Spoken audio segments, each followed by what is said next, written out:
Hi everyone, it's Diane, and I am just going to do a talking video today about what I've been learning through Gina Johnson's videos on finding your style. Her channel is TheReBookery. I will link her channel below.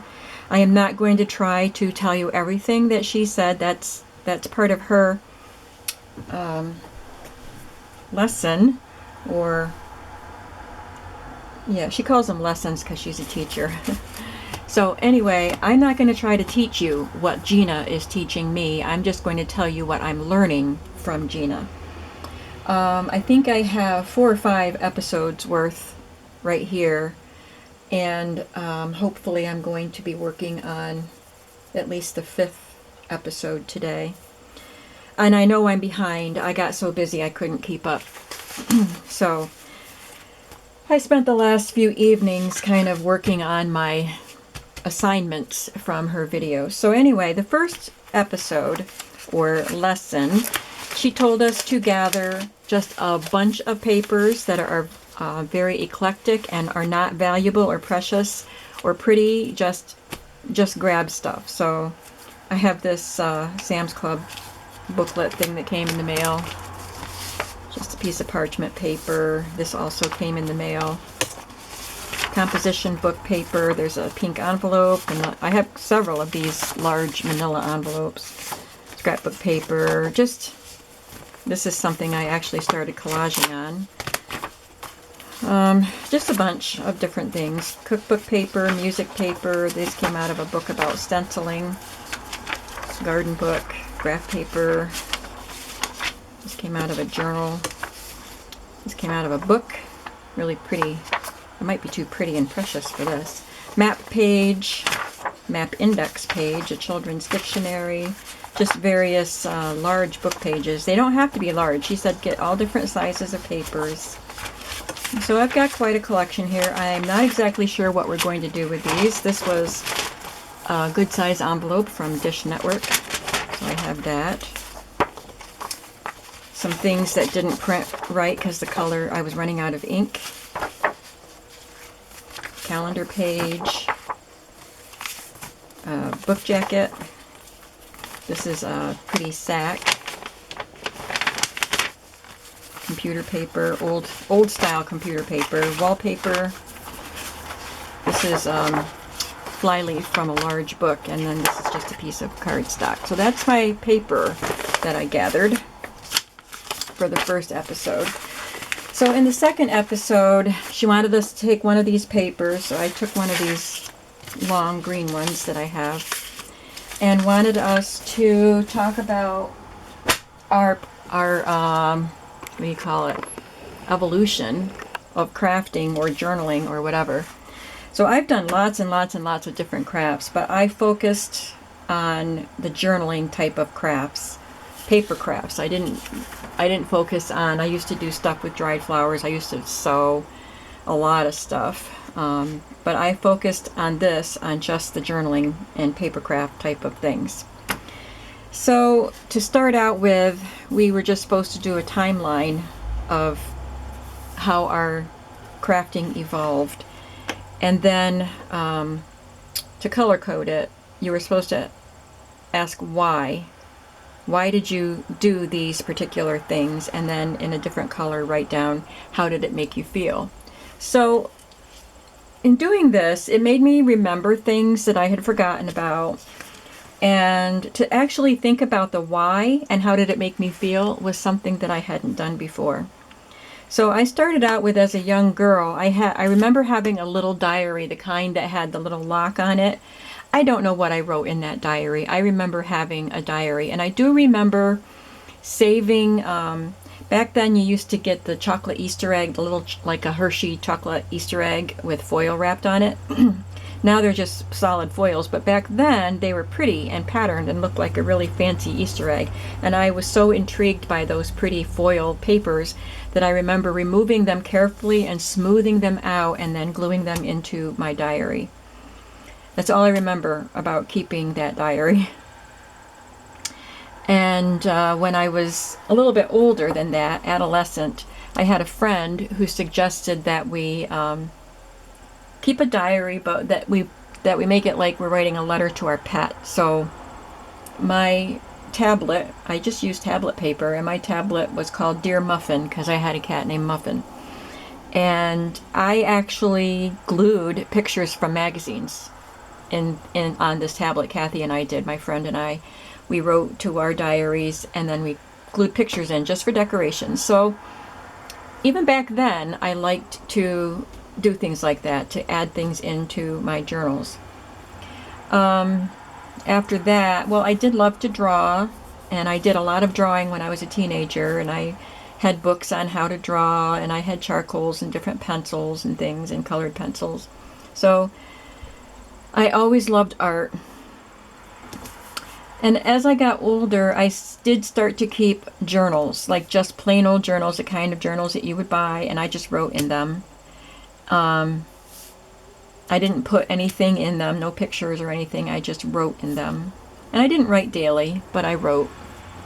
And I don't have any of those early journals anymore.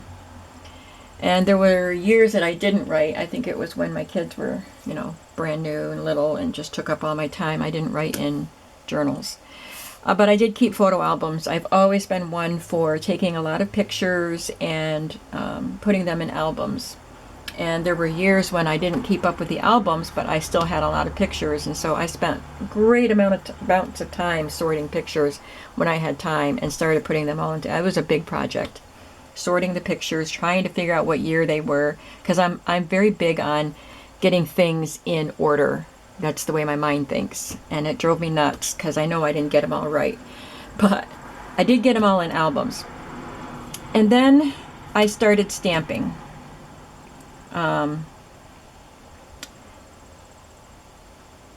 I found a rubber stamp at a craft store, and I bought it and a pad of ink, and the first time I stamped it, I just thought, that is incredible. It was a rose, I believe. And I fell in love with stamping right away, and I started making cards, and I got, my friends and I all were really into Stampin' Up, and we had parties all the time, workshops where we bought lots of stamps and supplies and everything, and we made lots and lots and lots and lots of cards, and I loved doing it, and people loved getting the cards. And then in the late 1990s to the early 2000s, I tried scrapbooking, and that was when my kids were in high school and then graduating, and I made them each scrapbooks. But I found that I didn't like it. It just took so much time, and I felt pressured.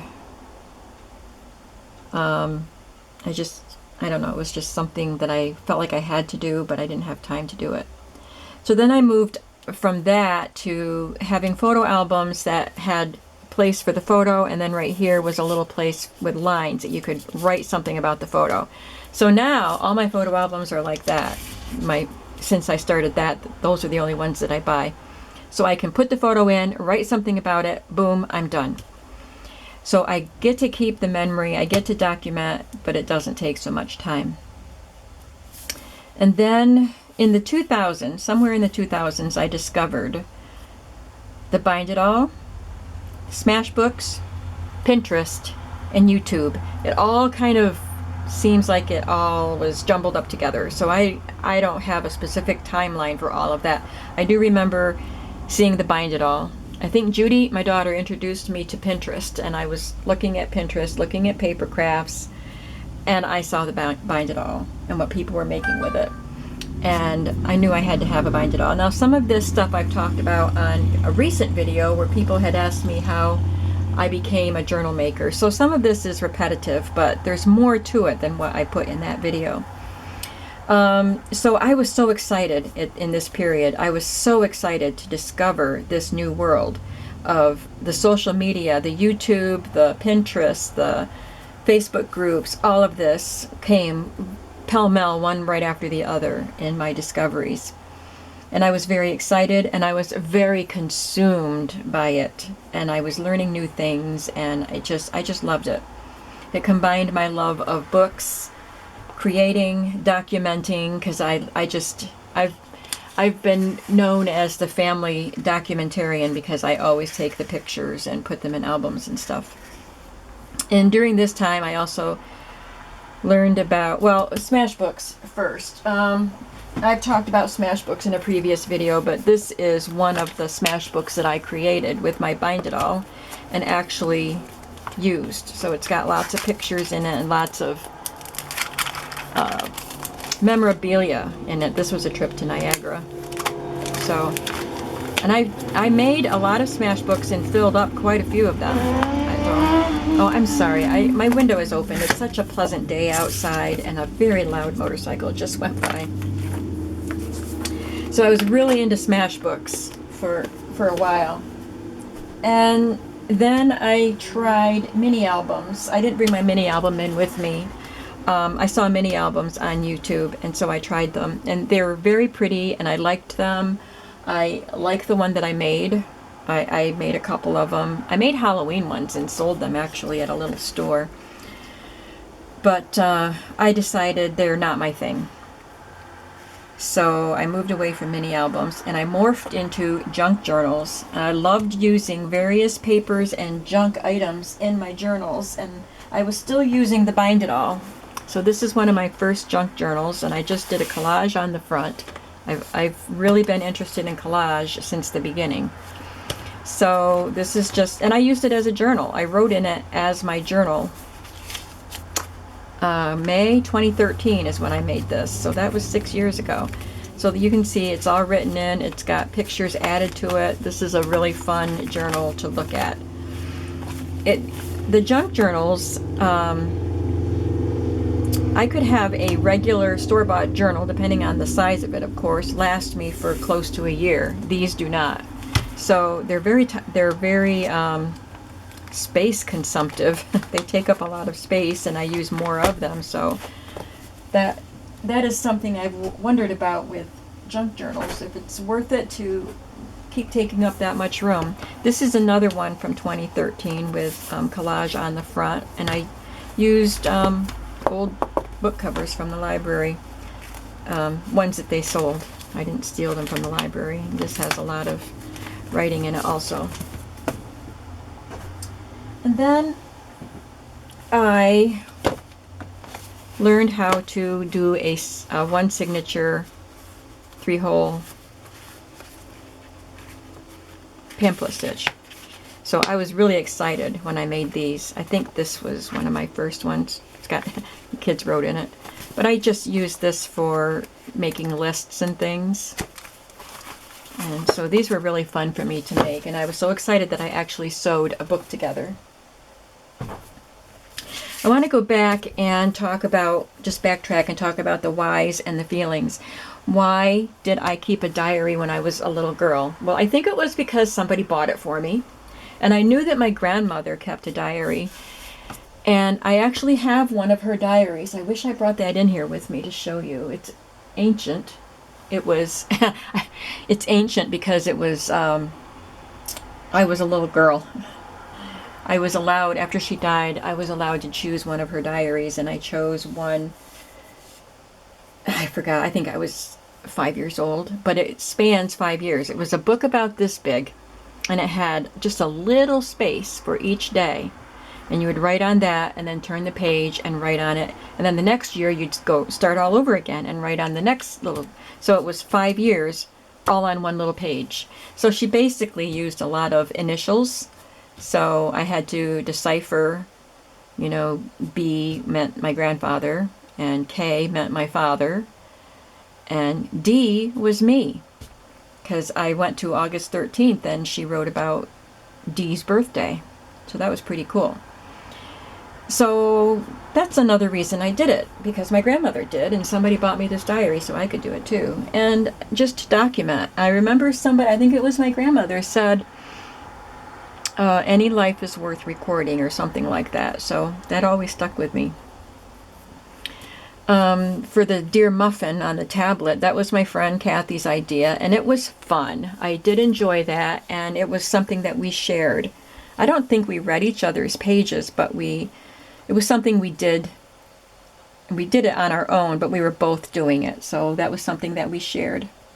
As far as the art, and my feelings and why, because I love art, I love looking at art.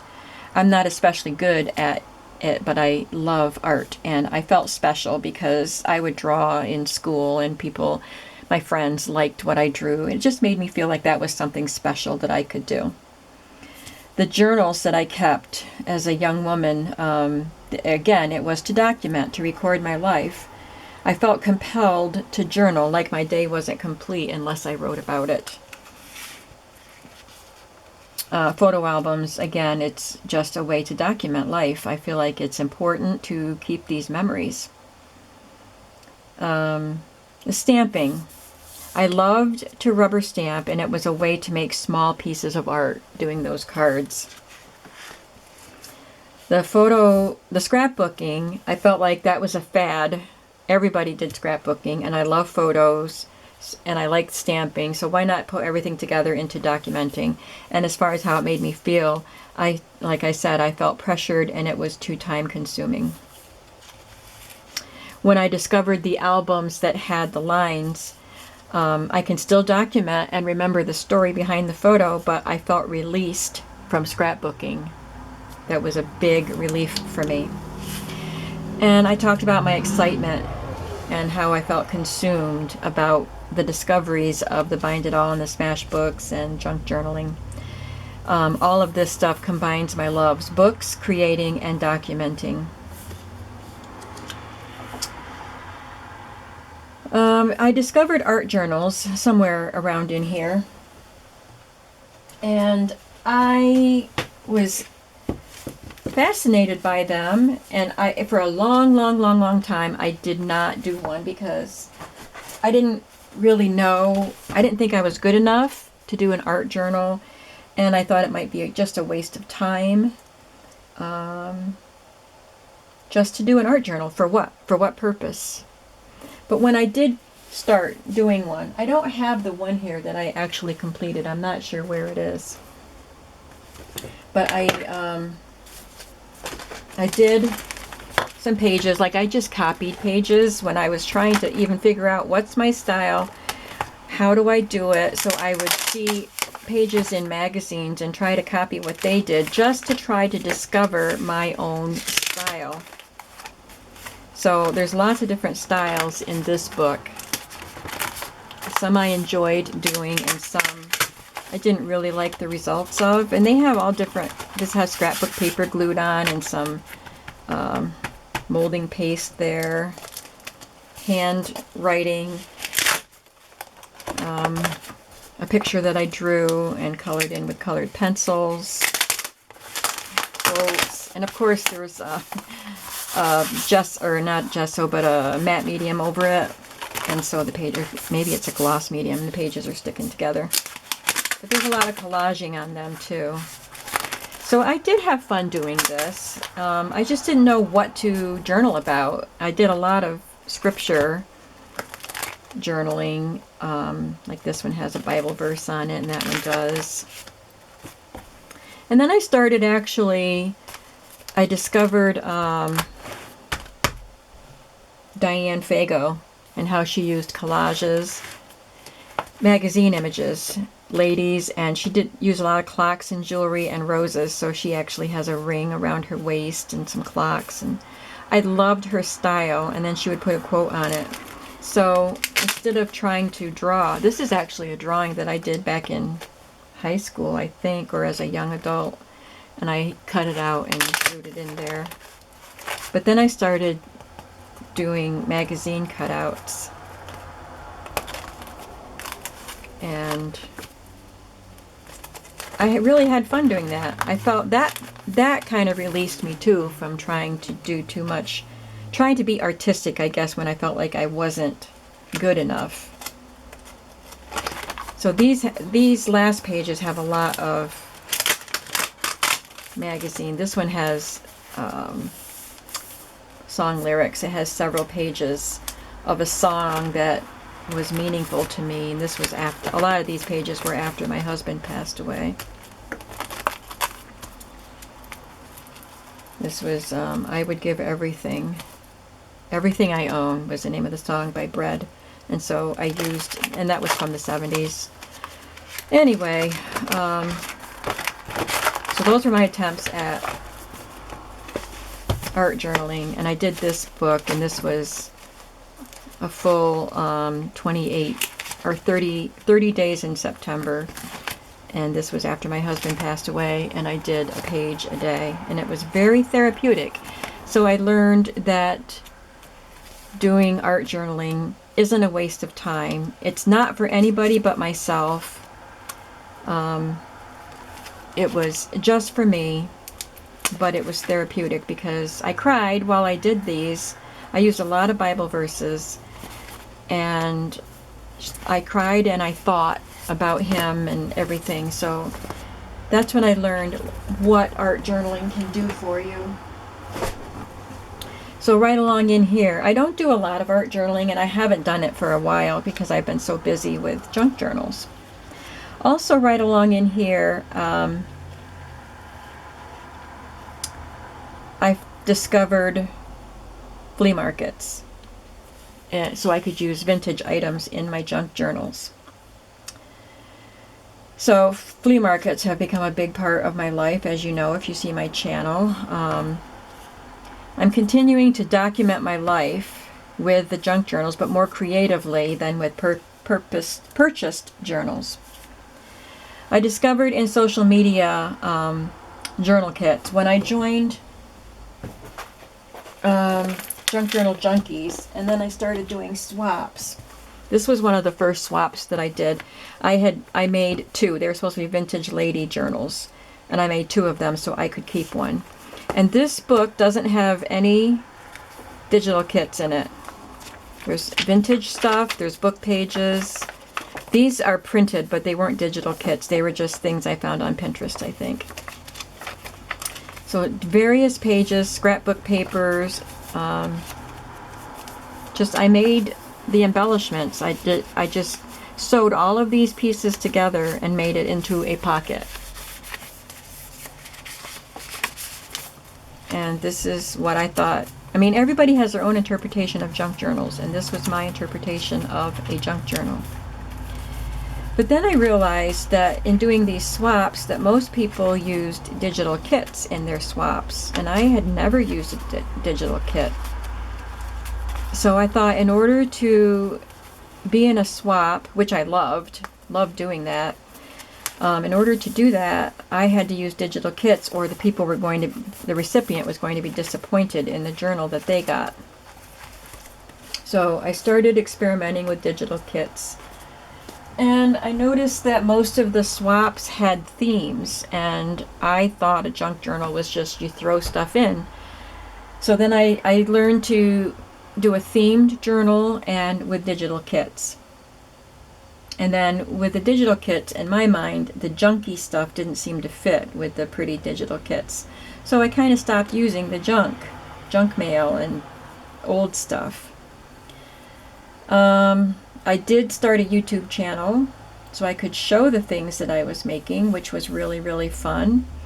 I enjoyed doing that. I started out by just showing my journals as they were done, and then I moved into kind of teaching how I made them and stuff like that. And I kind of have a teacher's heart. I love to teach. I teach Sunday school ladies class, and I love to teach. So that was a natural thing for me, I guess, to move into kind of teaching some on my channel. This is an example of another old book that I turned into a junk journal that does not have any digital kits in it. It just has old stuff in it. This is an old greeting card, which I thought was so adorable, and I journaled in it. And again, I made my ephemera. This is just some scraps and a vintage Betty Crocker coupon, a vintage recipe card, a little vintage bag with a tag in it, and I used a bread. Actually, that's a tab from a potato bag, I think. So I love books like this, and I started making bead dangles because at that time everybody was putting bead dangles on their books. So you learn a lot by watching YouTube and see what other people do, but it kind of muddles your style, I think. I started doing what I thought other people wanted to see.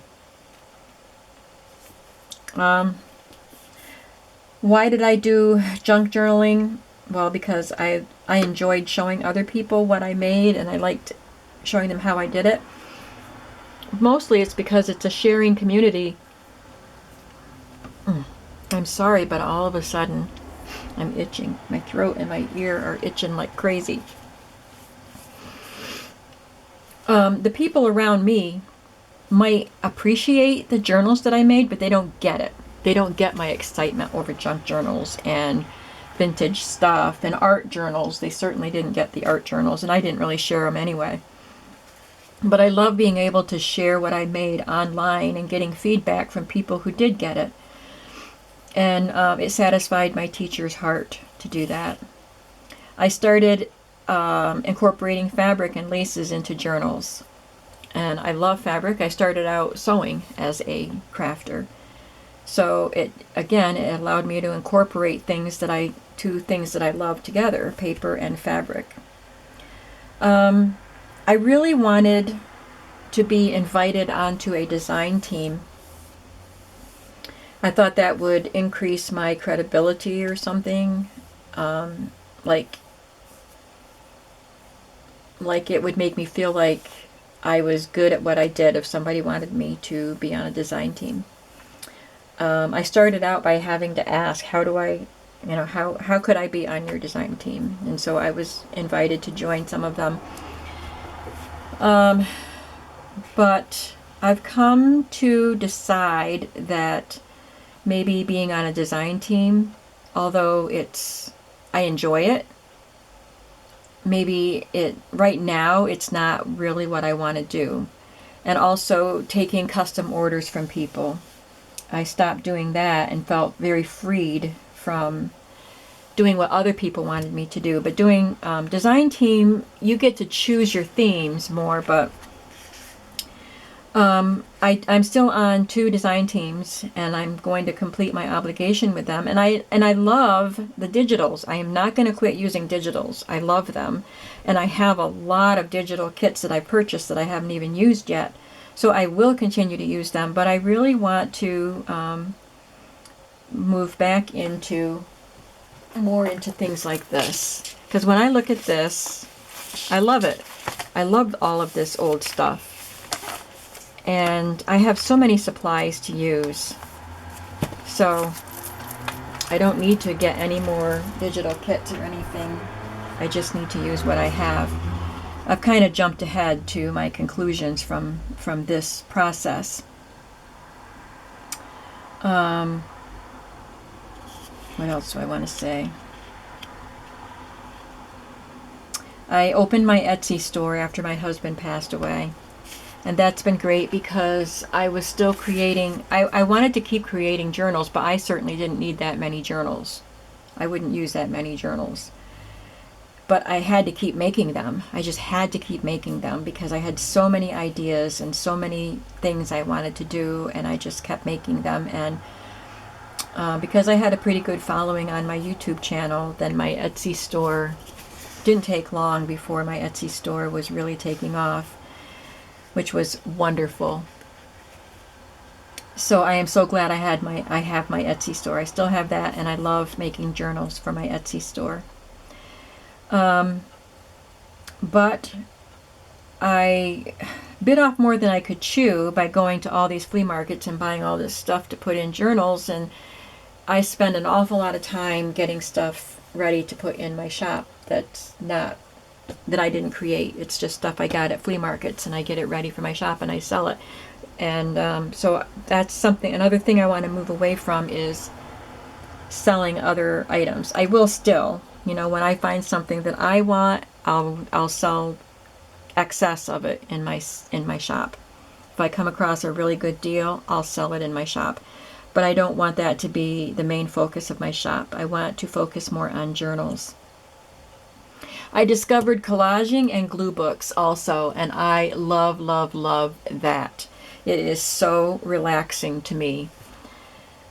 And I don't do it enough because I'm so busy with all the other stuff. So I'm trying to kind of simplify things, I guess. So I wrote down here that collaging and glue books is my new love.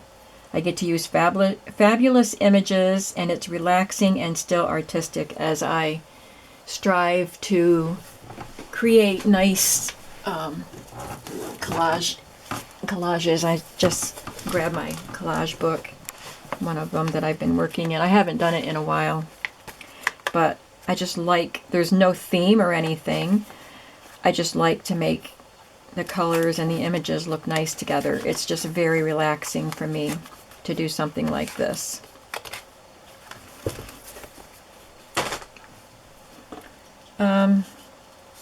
What else? Here, I wrote that I started writing in store-bought journals, documenting my life just by writing in journals, and I drew a line that arches clear over to here till today, because I'm still writing in journals. They're not store-bought ones, but I'm still documenting my life in journals. Pretty much daily I write in the journals. And they're probably boring. I don't write about my deepest feelings or anything.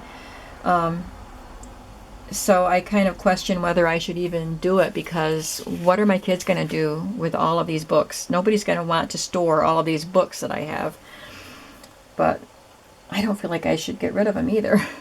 So that's a conundrum for me. So in conclusion, I wrote up here what I discovered about myself, where I am right here, right now. I wrote down that I am a creative soul. I'm an artist. I'm a journaler. I'm a memory preserver, and I'm a bookmaker. And then I drew arrows here to direct me to the back, because this is what I want to get back to. I want to get back to repurposing things. I want to get back to collaging, use fewer digitals, and do more art journaling. So that's what I discovered from doing this, and this took a lot longer than I thought it would to talk about.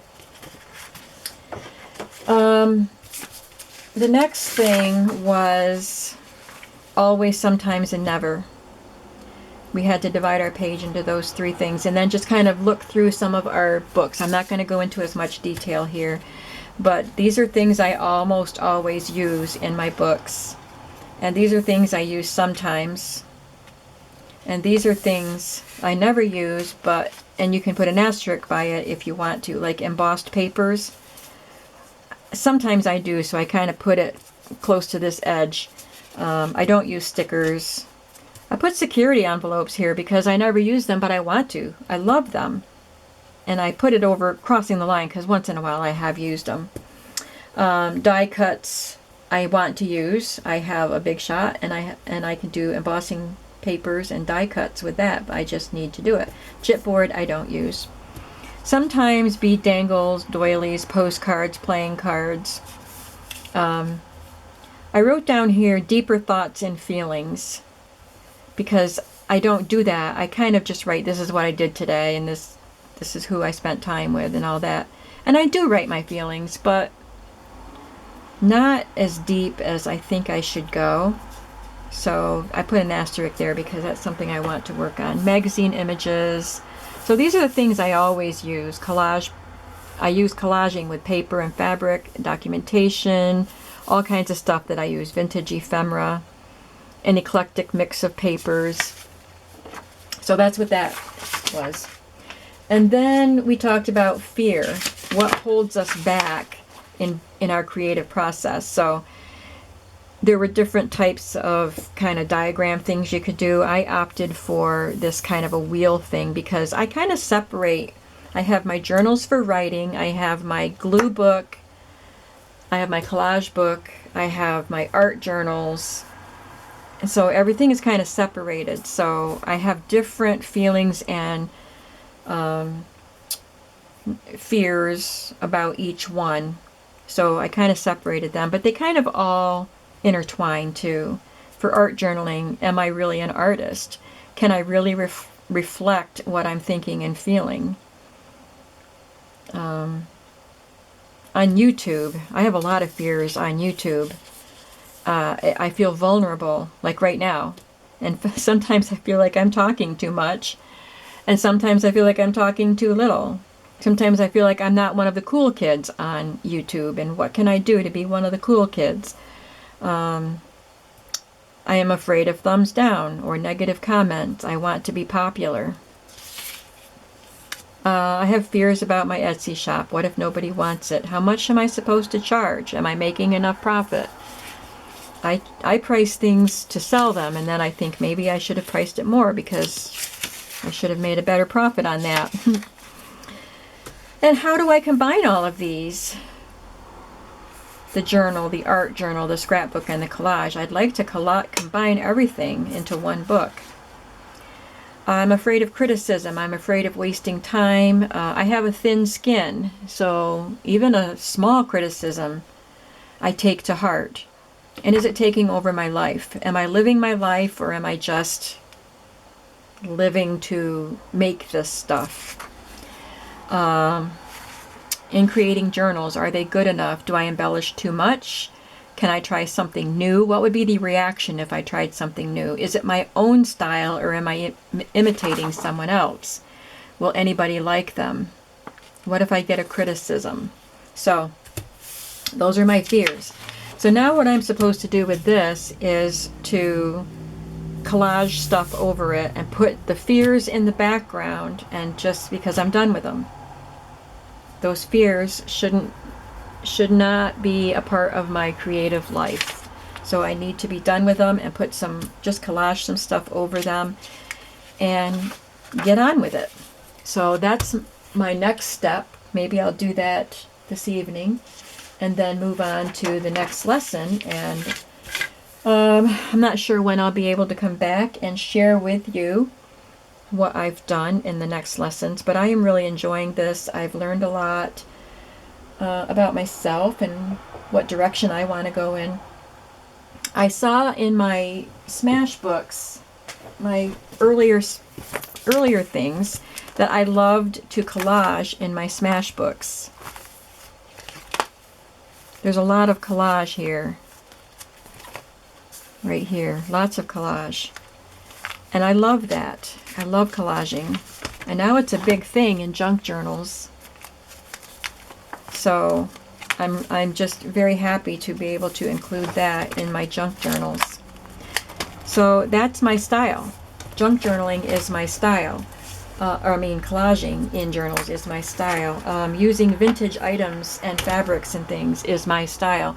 But I also love doing a themed journal if it's something that speaks to me. If somebody asks me to make a themed journal that really doesn't interest me, that's not my style. I want to do things that speak to me. What else is my style? I love the journal kits, the digital kits. I do love them. So I have a eclectic mix of styles. I love doing the domestic arts. I love making fabric journals, which I haven't made in a while. And I love doing the vintage, using a lot of vintage items. And I like doing digitals and themed, but I have to incorporate my style into all of them. So this is what I've been struggling with, because I feel like I've been mimicking other people. One thing that I see a lot of is people spending a lot of time making an embellishment for a journal, which is great, and they look awesome. But I realize that is not my style, because I keep feeling like I should be doing that, but it's not my style, so I don't have to do that. I make other kinds of embellishments. I do my own thing. So I've been rambling for long enough. I think you're probably tired of listening to me, but I really appreciate. I know some of you were interested in what I learned. You were asking about it, and I appreciate that. I just appreciate that you like to know what's going on with me and with my creative process. So if you really like this video, give it a thumbs up. Go over and check out Gina's channel to see her series. I think she just published number 9 in the series, so I'm anxious to get going on to my next one. So give me a thumbs up, subscribe to me if you haven't already, and go visit Gina. And please leave me a comment, because I really love to read your comments and hear what you have to say. And I will be back again soon. Thanks for watching. Bye-bye.